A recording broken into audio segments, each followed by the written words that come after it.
Hello friends, welcome to the MPTS academy. I hope आप सभी अच्छे होंगे, पढ़ाई कर रहे होंगे, घर पे सेफ होंगे। देखिए, आज के इस लेसन में हम लोग सोल्व करेंगे एसएससी सीएचएसएल 2020 के पीटी के क्वेश्चंस को। ठीक है। एसएससी सीएचएसएल 2019 में आपका फॉर्म फिलअप हुआ था और 2020 में इसका एग्जाम कंडक्ट हुआ था।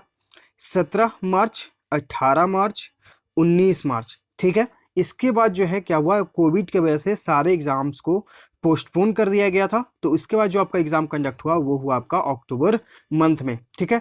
तो 17 मार्च के तीनों शिफ्ट यानी कि फर्स्ट शिफ्ट, सेकंड शिफ्ट और थर्ड शिफ्ट का हम लोगों ने सॉल्यूशन कर लिया है। 18 मार्च के फर्स्ट शिफ्ट, सेकंड शिफ्ट और थर्ड शिफ्ट के क्वेश्चंस का सॉल्यूशन कर लिया है। आज हम लोग करेंगे 19 मार्च के फर्स्ट शिफ्ट के क्वेश्चंस को। ठीक है। इट मीन्स कि हम लोग यहाँ पर शिफ्ट वाइज करके क्वेश्चंस का सॉल्यूशन कर रहे हैं इंग्लिश सेक्शन का। ठीक है। तो आप लोग जो है लेसन को कंप्लीट देखते जाइए, क्योंकि हर एक सेंटेंस, हर एक वर्ड आपके लिए इंपॉर्टेंट है। ठीक है। क्योंकि एसएससी का यही पैटर्न रहा है कि इसी क्वेश्चन से जो है वो आपके सामने एक अगला क्वेश्चन बनाकर रख देगा। जैसे मान लीजिए कि यहाँ पर आपके सामने जो ऑप्शंस दिख रहे हैं, ये ऑप्शन जो है अभी आपके सामने ये ऑप्शन के फॉर्म में है, कल आपके सामने ये क्वेश्चन के फॉर्म में आ सकते हैं। ये खासतौर पर आपको सिनोनिम, एंटोनिम या फिर इडियम्स, ओडब्ल्यूएस के क्वेश्चंस में ज्यादा होते हैं, या फिर ग्रामेटिकल जो क्वेश्चंस हैं वो भी होंगे। जैसे कि यहाँ पर एज मैच, एज का एज मैनी, एज ये आपका अंडरलाइन सेक्शन, यानी कि इसे अगर इंप्रूवमेंट की जरूरत है तो यहाँ जो गिवन ऑप्शन है as much as long to, as high as, तो इनमें से ही आपको कोई एक ऑप्शन क्वेश्चन जो है वो बनकर मिल जाएगा। ठीक है। इसलिए जो है हम हमेशा बोलते हैं कि आप हर एक क्वेश्चन को, हर एक सेंटेंस को ध्यान से देखिए, सुनिए, समझिए। अगर कहीं पर कोई दिक्कत हो, कुछ समझ में ना आए तो कमेंट बॉक्स में तुरंत कमेंट कर दीजिएगा। ठीक है। तो अगर आप प्रीवियस लेसन्स को नहीं देखे हैं तो आप हमारे प्लेलिस्ट सेक्शन में जाइए। इट मींस कि द एमपीटीएस एकेडमी के प्लेलिस्ट सेक्शन में, वहां पे आपको मिलेगा एसएससी सीएचएसएल 2020 का इंग्लिश क्वेश्चन। ठीक है। उसमें आपको मिल जाएंगे। इसके अलावा हम लोगों ने एसएससी सीजीएल 2020 के क्वेश्चंस को कर लिया है, तो आपको वहां पर मिल जाएंगे। इसके अलावा हम लोगों ने एमबी पब्लिकेशन बुक से किया है ईयर वाइज करके। 2016 में हम लोगों ने पीटी और मेंस यानी कि सीजीएल मेंस और सीपीओ मेंस में 200 क्वेश्चंस होते हैं, तो पीटी और मेंस सारे आपको मिल जाएंगे। Stenographer, CPO, CHSL, CGL, MTS जो भी एग्जाम्स कंडक्ट हुए होंगे। ठीक है। 2019 भी हम लोगों ने कर लिया है, इसमें भी आपको पीटी और मेंस दोनों मिल जाएंगे। और 2018 में सिर्फ आपको सीजीएल पीटी का मिलेगा। ठीक है। तो सारे प्लेलिस्ट अवेलेबल है, सबके सेपरेट प्लेलिस्ट है, आप चाहें उन्हें फॉलो कर सकते हैं। क्योंकि आपका जो एग्जाम है वो आपका अप्रैल और मई मंथ में होने वाला है। सीएचएसएल का अप्रैल में है और सीजीएल का मई में है। ठीक है। तो आप लोग जो है हर एक लेसन को ध्यान से देखिए, और हम ज्यादा आपका समय लेते नहीं है, 20 से 25 मिनट हम लेते हैं मैक्सिमम। ठीक है। तो आप जो है इस 20 से 25 मिनट को सही से यूटिलाइज करिए, समझिए हर एक क्वेश्चन को। अगर आप कुछ भी समझ में आए, एक भी वर्ड, तो आप कमेंट बॉक्स में जरूर कमेंट करिएगा। ठीक है। तो मेरा बस यही रिक्वेस्ट है कि आपको 25 मिनट हम ले रहे हैं, ज़्यादा आपका हम समय नहीं लेते हैं, क्योंकि हमें पता है कि आपको और भी सेक्शंस पढ़ने हैं। जैसे मैथ्स आपको बनाना है, रीजनिंग बनाना है, जीएस याद करना है, पढ़ना है, करेंट अफेयर्स। ठीक है। तो इंग्लिश का तो हम आपको यहाँ पर प्रोवाइड कर रहे हैं लेसन को रेगुलर। इसके अलावा जो हमारा टेलीग्राम चैनल है द एमपीटीएस एकेडमी, ठीक है, डिस्क्रिप्शन में उसका लिंक दे दिया गया है। आप वहाँ से आकर हर एक मंथ के करेंट अफेयर्स को डाउनलोड कर सकते हैं। करेंट अफेयर्स फरवरी का हम 4 पार्ट में आपको दिए हैं पीडीएफ बनाकर। ठीक है। वो हैंड रिटन नोट्स है, तो वो आपके लिए इंपॉर्टेंट है। इसके अलावा भी हम लोगों ने जब आईबी का एग्जाम हुआ था तो हम लोगों ने वहाँ पर 1 साल का, यानी कि 2019 सितंबर से हम लोगों ने जून 2020 से जो है हम लोगों ने क्वेश्चन को वहां पर देखा था। करंट अफेयर्स लगभग 700 करंट अफेयर्स हम लोगों ने किया। तो सारे पीडीएफ्स आपको हमारे टेलीग्राम चैनल पे अवेलेबल हैं। ठीक है। तो आप वहां से जाएं, डिस्क्रिप्शन में लिंक है, आप वहां से जाकर डाउनलोड करिए और उन्हें याद करते जाइए। इसके अलावा आपको हमारे टेलीग्राम चैनल पे करंट अफेयर्स के ये जो वर्ड मीनिंग्स आपको दिख रहे हैं, सिनोनिम्स और एंटोनिम्स, ये भी आपको मिल जाएंगे। ठीक है। पीडीएफ फॉर्म में। जैसे एक वर्ड है रिवर्व, इसका अर्थ क्या होता है, इसका सिनोनिम क्या होगा, इसका एंटोनिम क्या होगा, कैसे हम इसे सेंटेंस में अरेंज करेंगे, कैसे इसे यूज करेंगे, ये सारे आपको वहां पर बताया गया है। ठीक है। तो आप चाहें तो हमारे टेलीग्राम चैनल से इन पीडीएफ्स को आप डाउनलोड कर सकते हैं विदाउट एनी कॉस्ट। चलिए अब आते हैं क्वेश्चन नंबर फर्स्ट पे। यहाँ पे आपको इंस्ट्रक्शन दिया गया है कि यहाँ पे आपको एप्रोप्रिएट ऑप्शन चूज करना है जो आपके अंडरलाइन सेगमेंट में। ठीक है। अगर आपको लगता है कि इस अंडरलाइन सेगमेंट में कोई भी इंप्रूवमेंट की जरूरत है तो इन गिवन ऑप्शन से करें, नहीं तो फिर नो इंप्रूवमेंट ऑप्शन के साथ जाए। अब यहाँ पर देखिए एक वर्ड आपके लिए इंपॉर्टेंट है एप्रोप्रिएट, इसका मतलब होता है सटीक, उपयुक्त। ठीक है। तो ये भी वर्ड आपके लिए इंपॉर्टेंट है, एसएससी में ऑलरेडी पूछा जा चुका है। ठीक है। तो इसका मतलब हो गया सटीक या फिर उपयुक्त। तो यहाँ पर जो आपको सबसे सटीक, सबसे उपयुक्त ऑप्शन को चुनना है। जो सेंटेंस आपका वो है as many as I care for her I still have to disagree with her on this topic. Disagree यानी कि असहमत, इसके साथ जो आपको प्रीपोजिशन यूज हुआ है ये विद का यूज हुआ है, तो ये आपको ध्यान देना है। ठीक है। डिसअग्री के साथ विद का यूज होना है प्रीपोजिशन। अब यहाँ पर देखते हैं एज मेनी एज, इसका मतलब क्या होता है, इसका मतलब होता है कोई चीज काउंटेबल हो। मेनी का यूज हम लोग, जैसे लोग, बहुत सारे लोग, तो मेनी पीपल, ठीक है, तो ये काउंटेबल नाउन के रूप में हो रहा है। जबकि यहाँ पर जो यूज हुआ है ये हुआ है केयर करने के सेंस में। केयर मतलब होता है किसी का ध्यान रखना, देख रेख करना, ठीक है, तो ये आपका जो है एक अनकाउंटेबल नाउन है। तो अनकाउंटेबल नाउन के लिए हम हमेशा मच का यूज करते हैं। ये हम लोग एमबी पब्लिकेशन बुक का जब सॉल्यूशन कर रहे थे तो वहां पर हम लोगों ने सीखा है, ठीक है। तो यहाँ पर जो है अगर आप देखेंगे, अगर आपको ये चीज पता है तो डायरेक्ट आप अपने ऑप्शंस को एलिमिनेट करेंगे तुरंत और ऑप्शन ए पे आ जाएंगे, ठीक है। तो ये देखिए, अगर आपको रूल्स याद है तो आप अपने ऑप्शंस को एलिमिनेट करेंगे और बिना कोई कंफ्यूजन के राइट आंसर पे आएंगे, ठीक है। तो यहाँ पर जो आपका राइट आंसर है वो है आपका option A, as match. As का यूज मतलब मैच, मच का जो आपका यूज है वो अनकाउंटेबल नाउन के लिए होता है। क्वेश्चन नंबर 2, यहाँ पे आपको ग्रामेटिकल एरर को फाइंड आउट करना है। The invited guests prefer orange juice than hot coffee और चिल ग्रेप्स। यहाँ पर देखिए एक वर्ड यूज हुआ है प्रीफर। प्रीफर मतलब होता है पसंद करना। प्रीफर के साथ जो है हम लोग क्या यूज करते हैं, प्रीफर के साथ हम लोग यूज करते हैं टू का। यहाँ पर चूंकि ऑप्शन सी में दैन का यूज हुआ है तो ऑप्शन सी आपका एरर है। दैन की जगह हम क्या यूज करेंगे, टू का यूज करेंगे। क्वेश्चन नंबर 3, यहाँ पर आपको पैसिव फॉर्म में चेंज करना है। The coach received, the coach subject, received यानी कि वर्ब का सेकंड फॉर्म। अगर ये आपको टेंस अगर कंप्लीट है, अगर आप अच्छे से सीख चुके हैं तो यहाँ पर आप तुरंत समझ जाएंगे कि ये सेंटेंस जो है आपका पास्ट इंडेफिनिट में है। और जब आप इसे पैसिव वॉइस में चेंज करेंगे तो उसका रूल अगर आपको याद है, वाज या वेयर प्लस वर्ब का थर्ड फॉर्म, ठीक है। तो अगर आपको याद है ये चीज तो आप अपने ऑप्शंस को देखेंगे, ठीक है। ऑप्शन ए आपका वाज वेयर, ठीक है, ये हो सकता है। Had been eliminate, could be eliminate, यहाँ पर वाज का यूज हुआ है, ठीक। अब यहाँ पर ये देखिए कि आपका सब्जेक्ट क्या है, तो the team with great excitement, the members of the team with great excitement, ठीक। यहाँ पर जो आपका सब्जेक्ट है ये आपका the members of the team, यानी कि जो सदस्य हैं, मेंबर्स यानी कि आपका प्लूरल फॉर्म में है। तो हम लोग वास का यूज नहीं करेंगे, वास का यूज होता है आपका सिंगुलर फॉर्म में। तो हम लोग प्लूरल सब्जेक्ट प्लूरल वर्ब के फॉर्म को यूज करेंगे। तो वास की जगह हम क्या यूज करेंगे, वेयर का। तो देखिए आप अपने ऑप्शन को ये भी एलिमिनेट कर देंगे और राइट आंसर आपका यहाँ पे ऑप्शन ए हो जाएगा। तो अगर आपको टेंस और वॉइस में किसी प्रकार का दिक्कत है तो आप हमारे प्लेलिस्ट सेक्शन यानी कि द एमपीटीएस एकेडमी के प्लेलिस्ट सेक्शन में जाइए।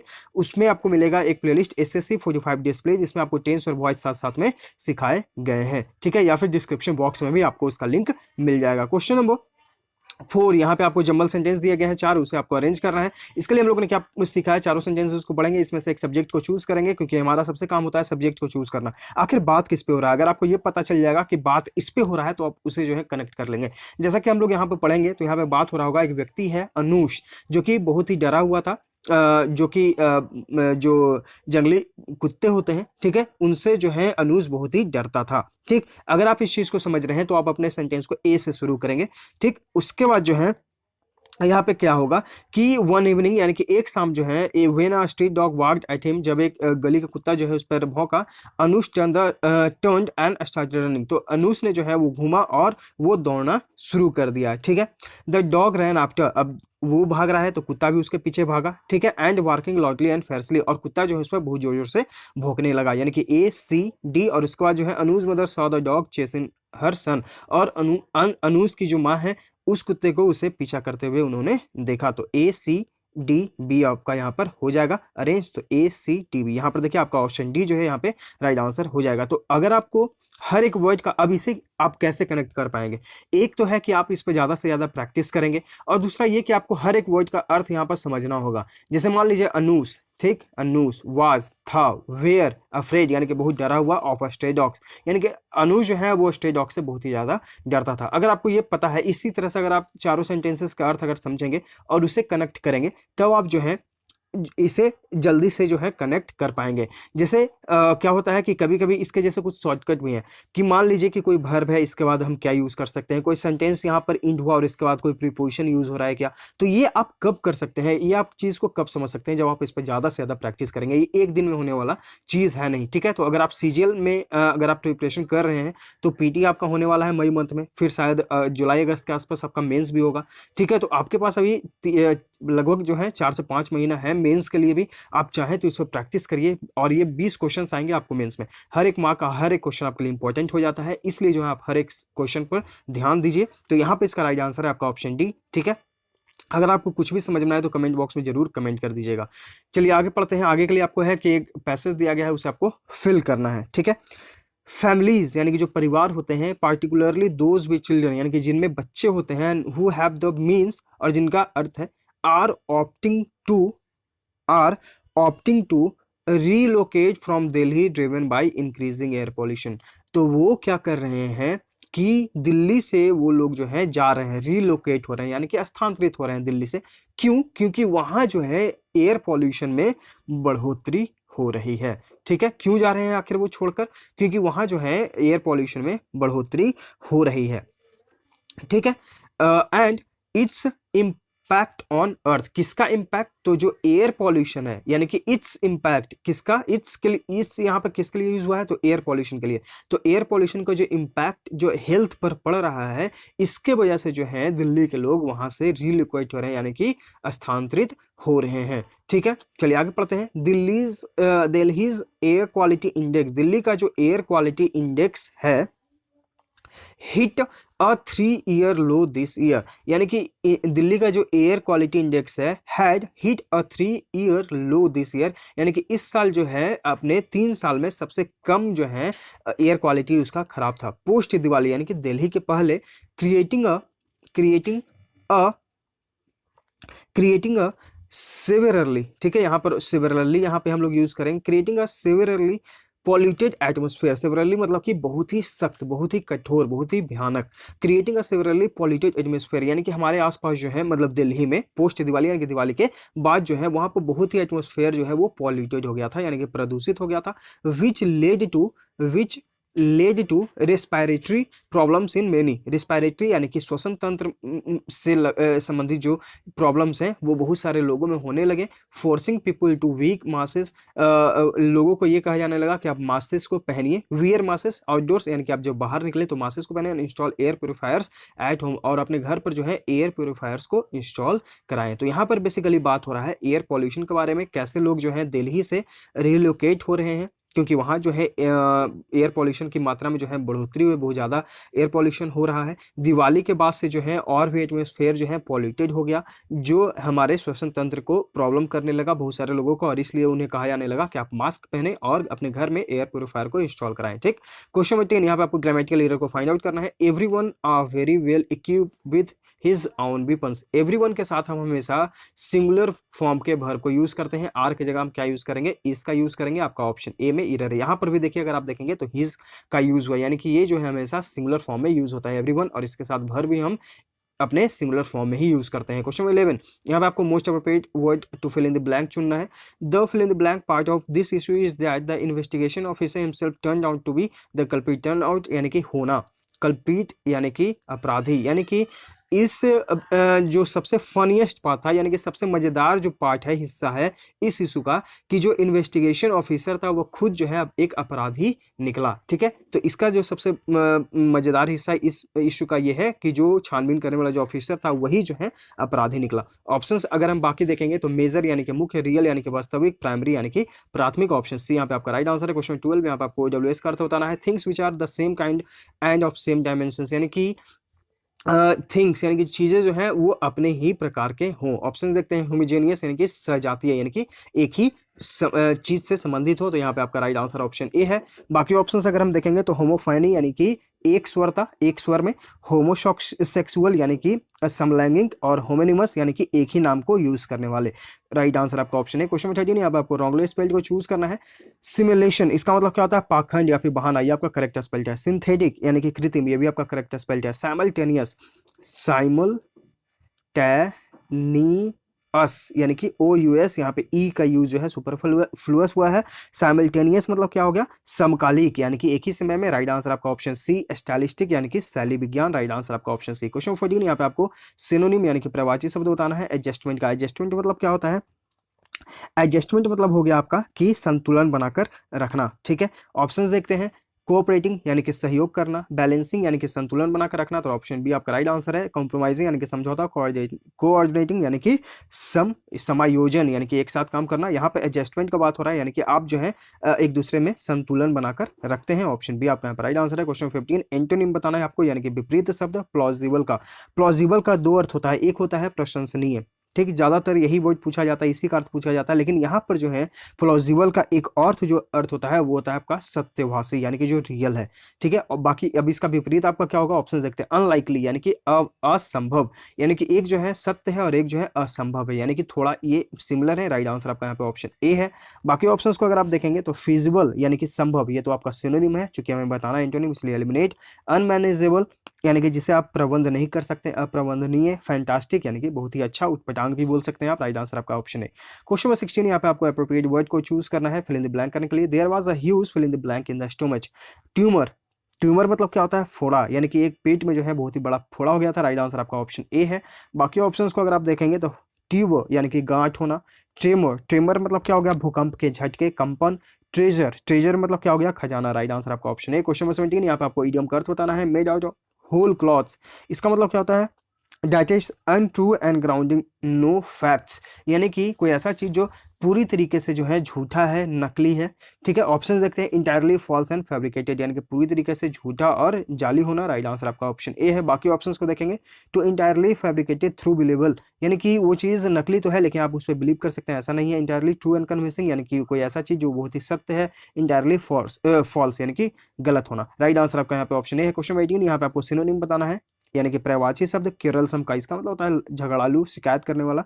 ऑप्शन देखते हैं। प्रैग्मेटिक, इसका मतलब होता है व्यवहारिक, करलस यानी कि शिकायत करने वाला, झगड़ालू। राइट आंसर आपका ऑप्शन बी हो जाएगा। एम्बिगुअस यानी कि अस्पष्ट, ओपेक यानी कि अपारदर्शी, अस्पष्ट। राइट आंसर ऑप्शन ए है। सारे जो ऑप्शंस हैं यहाँ पे आपके लिए इंपॉर्टेंट है, एसएससी में बहुत बार पूछा गया। क्वेश्चन 19, यहाँ पे आपको जंबल सेंटेंस को अरेंज करना है, ये आपके लिए होमवर्क है। इसका आप कमेंट बॉक्स में बताइए अगर आपको समझ में आ रहे हैं चीजें, अगर आप प्रैक्टिस कर रहे हैं पिक्यूआरएस यानी कि जंबल सेंटेंसेस पे, तो प्लीज कमेंट बॉक्स में इसका आंसर बताइए। Question 20, so much as you are there class teacher, you are responsible for their performance in the examination. You are their class teacher, you are responsible for their performance in the examination. अब यहाँ पर देखिए so much यानी कि इतना ज़्यादा, जबकि यहाँ पर जो बात हो रहा है एक समय के बारे में कि जितने समय तक तुम उनके क्लास टीचर हो तो उन सब की जिम्मेवारी, उनके परफॉर्मेंस की जिम्मेवारी जो है आपके ऊपर है, यानी कि you are responsible for their performance in the examination. तो यहाँ पर अब पीरियड ऑफ टाइम को यूज करने के लिए, दर्शाने के लिए हम एज लॉन्ग एज, यानी कि जितने समय तक आप रहेंगे उनके क्लास टीचर,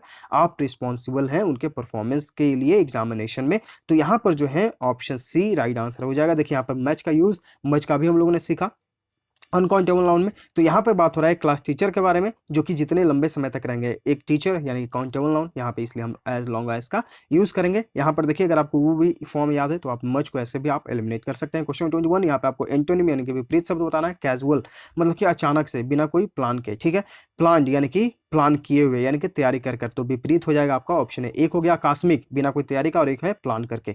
बाकी ऑप्शंस देखेंगे तो इमेच्योर, इमेच्योर मतलब क्या होता है, अपरिपक्व यानी कि अविकसित। इंस्पिरेशनल यानी कि प्रेरणादायक। इनफॉर्मल मतलब क्या होता है, इनफॉर्मल मतलब होता है अनौपचारिक। राइट आंसर आपका ऑप्शन है। क्वेश्चन 22, यहाँ पे आपको इडियम का अर्थ बताना है।